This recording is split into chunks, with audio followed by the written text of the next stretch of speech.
Modular dungeon walls have been a problem for crafting dungeon tiles and for representing your devious dungeons on your gaming table and in your online games for years now. They were either too short or non-existent or too tall, and this made them cumbersome or difficult to use as terrain. Hell, the walls even had to be transparent in these isometric RPGs. Isometric, the best perspective. In this video, I will show you how dungeon walls have become useful again, helping you create a sense of space, atmosphere, and theme, all with the help of a little webcam and the online terrain crafting system, Otzies.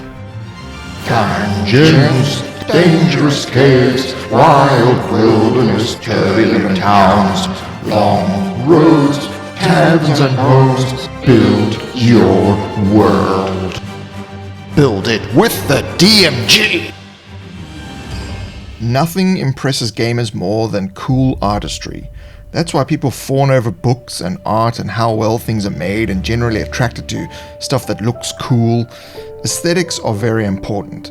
Now, some will say that theater of the mind is the only way to truly experience a role-playing game, and I agree that creating a believable world in the mind's eye of the player is vital to a great campaign. I'm trying to take the theater of the mind and put it in front of you. I agree that there's little to get excited about geometric grey shapes on a table, but when you craft a scene both in their mind and physically in front of a player, it can immerse them even more in what's happening in your world. Yes, but what about combat? We'll get there. Just stay a while and listen. The wall from the online terrain crafting system, labeled F in the plans, is a simple rectangular shape, 37 centimeters by 13.7 centimeters, which is my inches, with two tabs on either side on the bottom, the 0.75 bit. This allows you to slot the wall into the stage component and bridge the floor component. In future videos, I'll show you how we can create backdrops to walls, use negative space and middle walls, foreground walls, and perpendicular walls to further expand upon the system. For now, the plans are available as a PDF on my website, TheDMG.info, linked in the corner and below the video. Was it by inches, or did I get it wrong? The standardized wall size will allow you to craft an array of different walls and backgrounds, and I have many videos that will plant the seeds of creativity and grow more ideas for you to try out, so be sure to subscribe and ring-a-ding-ding the ding-a-ling-ding-dong to be notified. I use cardboard as my base material because it's everywhere in the world, an environmental friend with benefits, unlikely to be toxic, low maintenance, and works with most glues and paints, and costs less than about everything else. This being said, there's no reason why you can't use foam board, XPS foam, plywood, particle board, and other materials, and we'll do some stuff with some of these materials in coming videos. To start things off, I determine where I'm going to place the magnets. Magnets, you say? But whatever for? I poke an awl through the plans. Owl? Awl. At each point where a magnet should be placed. If you aren't using the plans, be sure to think carefully about where to place magnets and record your measurements so that when you add magnetic elements later, you can mirror the placement. It took a lot of time to come up with the spacing of the magnets. Now, you might be worried about polarity here because your first thought will be that you will use magnets on the other side. No.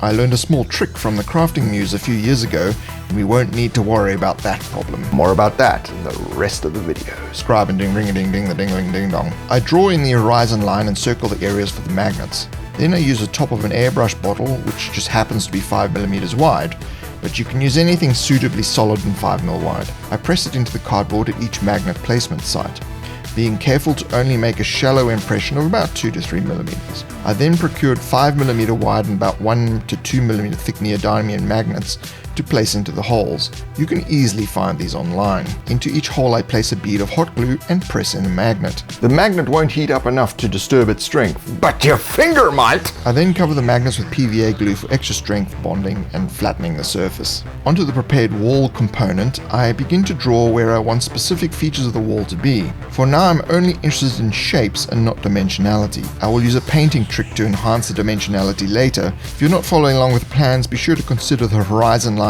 and how big your minis are and the scale of your features compared to them. Record your measurements for use in future builds. My next material is something that I have collected for a while now. I mean, like the entire time I've been away. Compressed paper egg cartons. I've probably single-handedly decimated the entire future chicken population of Australia. Compressed paper is used in a lot of packaging these days as a replacement for the devil. You know who the devil is, right? Polylollistamine. What's great about compressed paper is the texture of the stuff, and that it is paper, so it drinks in paint and glues well. Speaking of glue, we're not going to be using any glue for this structure. I can see your mind working. This guy is crazy. I cut out and prepare the flat areas of the compressed paper that have not been formed into shapes. Keep the shapes and you can use them for other things, like when I build a cave wall, or for later in this video. I cut flat pieces into strips about as wide as I want bricks on my wall to be. I don't measure this accurately as I want the size of the bricks to vary across the wall to break up the monotony Of just a pile of bricks. and flat cardstock for smooth bricks. I then begin cutting lots of rectangular bricks from strips. Now I know you Yes, you. are already in the argument section discussing the benefits of foam and using aluminium to create texture. This is another method, not the method. Go with the flow, bro. Savor the system, sister. Anyway, now I begin to use translucent or transparent double-sided tape. This guy is crazy. Yes, that's what the argument section is for. Double-sided tape allows me to lay out exactly where I want to lay down my bricks, and there's no issue with drying time. However, I made a ridiculous I won't call it an error, but rather a dalliance with stupidity. and formed the shapes of the features with the tape. In my dungeon floor video, I rectify this Dumbass plan. Once the tape is placed down, then I remove the backing tape and place down the compressed paper bricks. I'm able to see the outlines of my rough design through the tape. You see, now you're getting it. Something you can do if you want is to distress the bricks a bit, add in some kinks, chips and cracks. I didn't do this mainly because I was lazy. The texture of the paper immediately gives you that rough stone texture look, and the thickness of the paper means the bricks stick out from the wall. I leave some space between the bricks for faking the cement between the bricks. Near the top of the wall, I add some popsicle sticks with the curved bits lopped off. This gives a sense of wooden beams in use in the structure. Above that, I use 2 sections of the egg cartons. At the time, I really liked the shape. Now, not so much. What is good about this bit of extra sculptural application is that it casts a shadow in certain lighting. This I do like now, so Don't be afraid to experiment, to try something different or new, explore your abilities and test your skills. Don't think about what the material or shape is, but what it could be. The more you think outside the paradigm of what you know, the more you can create and the more satisfying the process. that's philosophically. To fake the cement between the bricks, I apply a thin shake of beach sand over the top to form the feel of cement. Beach sand can be collected, but be aware that in some places there are ordinances about removing sand. Or security guards who don't want you on their side of the construction site fence. I use a soda bottle to store and apply the sand. In the past, I've also used spice bottles and jars. If you can't find sand or it's not readily available, you can use fine sawdust as a suitable fine grain replacement. When everything is complete, I spray paint the whole thing in a cheap matte black spray paint and let it off gas outside for a while. It's cheap paint and it stinks. I dry brush some apple barrel pewter grey paint by Play-Doh liberally over the surface. Dry brushing involves removing most of the paint from the brush before rubbing the brush against the grain of the texture. The paint then accumulates on the higher surfaces and edges and not in the recesses. Then I mix apple barrel white and dry brush on the lighter color. Consider the direction the light is coming from and dry brush from that direction. This will ensure that the light on the wall is more realistic. I went a step further with folk art yellow ochre paint, also by Play-Doh. I dry brushed and highlighted the edges of the alcoves where the light would hit. This serves to pop out the feature and contrast with the depth. I also lightly brushed the same color down the center of the alcoves. This will give the viewer a sense of torchlight against the wall.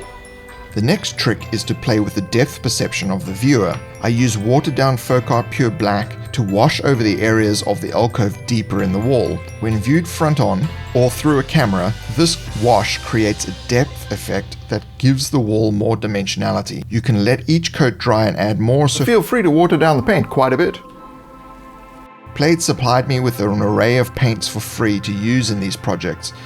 They're showing an ongoing commitment to the crafting community, and they have a diverse range of products available for you to use. They didn't sponsor this video in any way. These videos are made possible by viewers like you, making purchases and donations on the DMGinfo website. If you are someone who enjoys these videos but you don't want to get your hands dirty or want something quick and easy for a game coming up, you can actually get the wall PDF of this terrain from my website. Cut it out, stick the pieces together, and carefully paste them onto a piece of cardboard to use as a wall on your own stage. As I release more of these videos, the store will add more and more items for you to use in your game. Thank you to everyone who's already made a purchase or a donation. I really do appreciate your support. I would like to thank Danny Valentine, Kemp Australia, Max DM Crafting, Tabletop Engineer Jim, and the Craft Father DM Scotty of the DM's Craft for participating in this video. There are many wonderful people in this community, and I have a community video chat available to meet others like yourselves. In the next video, I'll be making this bad boy. Thank you for watching. On the left is the video for the dungeon floor, and on the right is my latest video. In the middle, you can subscribe and ring-a-ding-ding the ding-a-ling-ding-dong. But don't forget, if you like this video, click the like button.